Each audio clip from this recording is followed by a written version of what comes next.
เด้พี่น้องเอ้ยบัดนี้พากันมาบุญเถอะมาเป็นผู้ประสบภัยพี่น้องพวกนี้มาเป็นผู้ประสบภัยพี่น้องฝนตกเจ้านั้นเป็นน้ำเจ้าซื้อจอฝนละตกก็ไว้เช้าบัดเกี่ยวเข้าฝนตกสักครู่ทำให้น้ำถูกขึ้น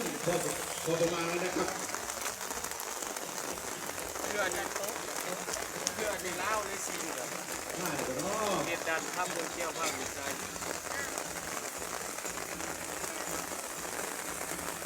ได้บ่เห็นยังเลยเนาะ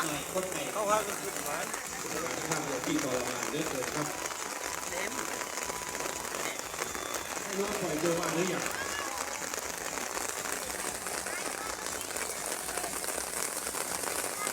ไม่เลยก็ปล่อยเลยไป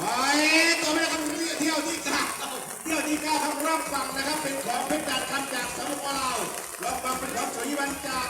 สปป.ลาวเหมือนกันครับสักครู่เปลี่ยนที่สูสีกันมาประมาณ10 ปล่อยตัวไปได้2 ลำเบียดกันสูสีกัน